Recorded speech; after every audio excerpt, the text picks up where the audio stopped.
how do the posthumanists deal with the idea? They talk about the intelligent the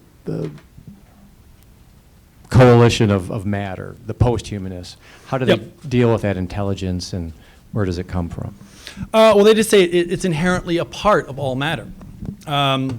What they would it's just that what we call the human brain is just a place where there's sort of a spot where it's kind of condensed itself. But they would say all human thought, all intelligence is actually a part of all matter. It's just part of the nature of it. It's not a process that has to be generative. It's just always been there right from the beginning. What we think of as mind, we always, again, this is Spinoza sort of seeing this distinct, pointing to what Descartes sort of had this idea, the mind and the body are this sort of separate thing. And Spinoza says that's just an illusion. Everything is a part of a thinking matter. You're thinking with your body, but everything else is sort of that same sort of thinking. That's really how they see it. And because of that, that's why everything is eventually, connectable in some sort of way. If that gives you a little bit there. Yes?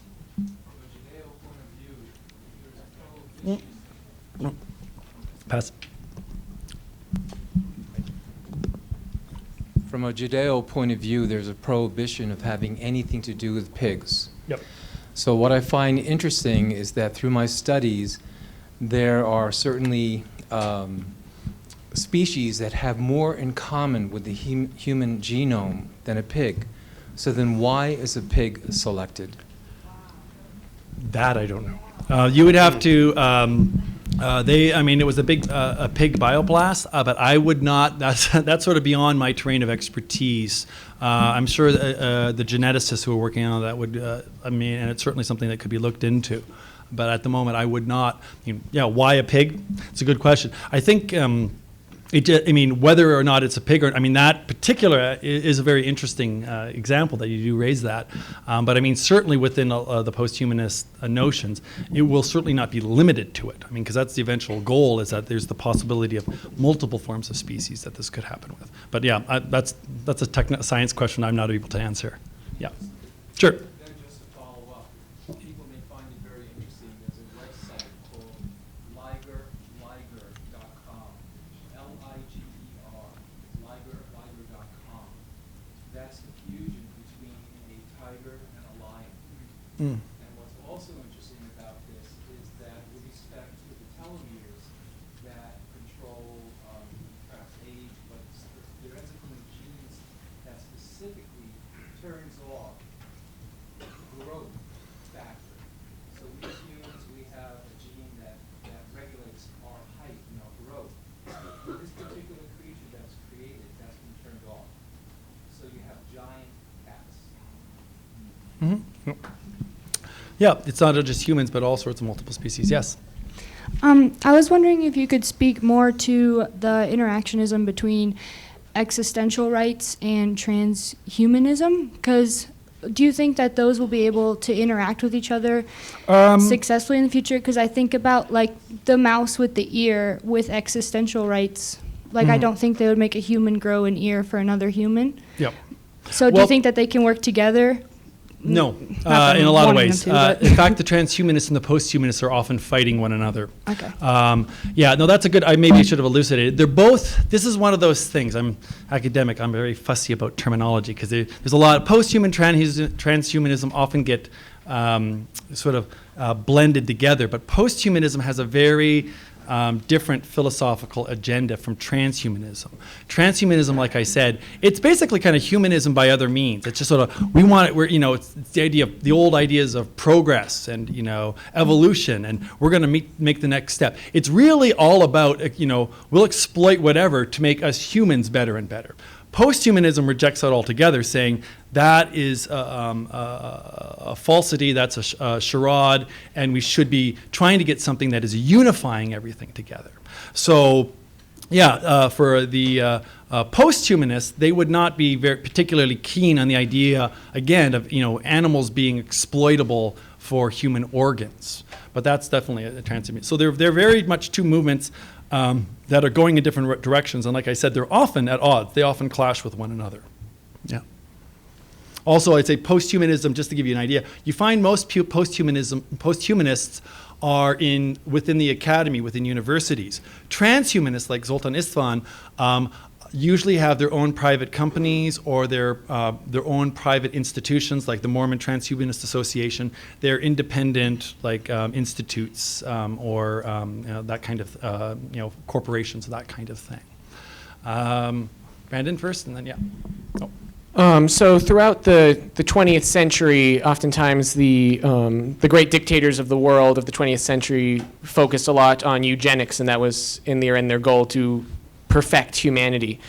In what way would you see this as connected to that? Would you see this as a extension of the eugenics movement? That's a very good point. And I would be very interested, certainly to hear what somebody like Istvan would say on that, because they would say, well, first of all, I mean, the transhumanists would certainly try to diminish the concept of sort of a racial superiority. And most transhumanists tend not to work so much through genetic means. Transhumanists generally seem to go more to the merging with other forms of technology. So like I said, there can certainly be some genetic aspects of it, but they probably wouldn't be, going directly for the same idea of eugenics. Though you certainly could see that the implications are clear that there is a connection. But like I said, a lot of it would be like, how can we fuse the human mind to a computer, for example? That's very much an idea there. But that's a good point. Did you have somebody? Yep. Okay. Yeah, the microphone's coming up. Mine was just a clarification question. So with trying to merge the pig genome and the human, would that be more the monism or the transhumanism? And were you saying that Avatar was monistic or transhumanist? I would say, what's happening in the science is not directed by these movements, okay? The science is doing what the scientists are doing. However, you could say it could go either way. I mean, the one, you're merging the two together, but their goal is to provide organs. That was the reason for that, putting the stem cells so that they could produce human organs that could be harvested for other human beings. Again, I wouldn't exactly say that that's directly connected to either movement. It's just simply one of the things that we're doing in biomechanical stuff nowadays, which has implications that could be taken into either degree. In terms of Avatar, I'm saying it's much more of a post-humanist view, because transhumanists would be, I'm trying to think of a good example, that really that terrible new Johnny Depp movie. His last one where he had his brain transferred over to the computer system. That's definitely a transhumanist kind of concept. Avatar, the whole idea is that he's leaving his body, but he's merging with another species. He's becoming another species. And that species links with other species and merges with the entire planet. So for me, in many ways, Avatar is a textbook of modern post-humanism. Yeah. So in, I hate microphones, sorry. In the Abolition of Man, Lewis also talks about how like man's continuous motivation to conquer nature actually turns into nature conquering man because it gives it a bigger domain. Do you think that transgenderism and like transhumanism and stuff like that is kind of a result of, instead of man conquering nature and being able to like become one with nature, it's more of nature conquering man? I don't know. I think from our perspective, we're always looking at ourselves in that regard. I think what we're seeing is, it's certainly an idea within humans. I can't simply say, I don't, unless you're sort of seeing nature having a conscious impact on that sort of way, I can't really see that. I see people who embrace that idea, but I don't know if nature, but then ultimately that's still a human project. It's a human project for nature to conquer humanity, as opposed to. So that's the only way I would look at it. I can't really say, this is nature's victory in a way. That, I still see it as this is human beings doing their own thing, is really how I sort of see it. We got another one here.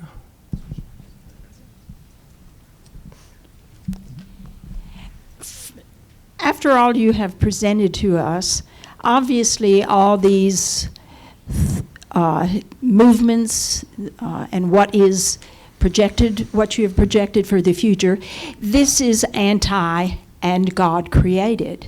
Now, as Christians, we can stand on the Word of God. But do you have any suggestions as to what the Christian world, in its composition of various churches and organizations, how do they approach this? What is their response? What is our response as the Christian body to be?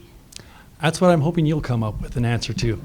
That is this is so new. We're only just beginning to come up with an answer to that. And that's why I'm not providing any answers here. I'm just showing you the way things are and what's going on. This is now the job for the church. This is now the job for our thinkers, our theologians, our pastors, our church communities to start to engage. I'm just telling you what's going on in the world, and now it's time to sort of, and I want to present, and I've tried to do it as fairly as possible and as generously as possible. I do think the people that are presenting these ideas, I mean, they're passionate and convictional in their belief. I mean, I've met people like Rosie Bradati, and she's a wonderful woman in many ways, and they're very much, they have a passion for what they do, and they believe it's right. And I wanted to present that to us, but now it's what we've got to start to do. I think one of the problems we've had is that in the church, we've really lost our anthropology. From the early church spent a lot of time, particularly in terms of trying to understand Christ, to develop a Christology. We had to understand, because Christ, I think we could say, and maybe this is the starting point, Christ is ultimately the embodiment of what a human being should be. If we want to know what an idea of a human should be, Christ is who we look to. And that's where we're going to start. But it's up to the theologians and the pastors to start to work from there.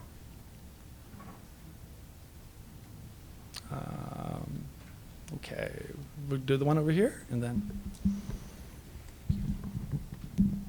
Thanks. The connection to the Mormon religion, is that with the transhumanism, is that That's right. related to, because I don't understand that much about what you said about the Mormon religion, Yep. is like to reach immortality?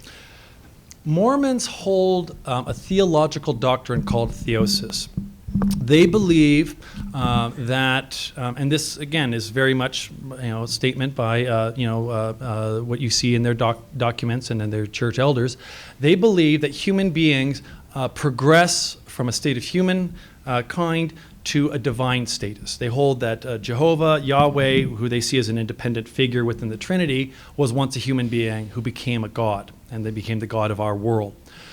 They believe that humans, through a series of perfectible states, interestingly, by the way, Mormons hold that there's only a material world. They're ultimately monistic. They don't believe in a division between spirit and matter. They believe spirit is just a purely refined form of matter.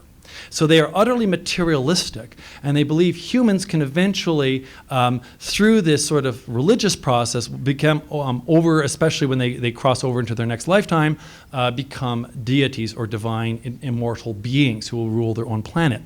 This view very much, like I said, seems to fit with the transhumanist project. They have an entirely materialistic view of the universe, and they believe that humans can achieve a material immortality. So that's really where, I mean, there's a lot more to it, but that's really where I saw that coming from. Yeah.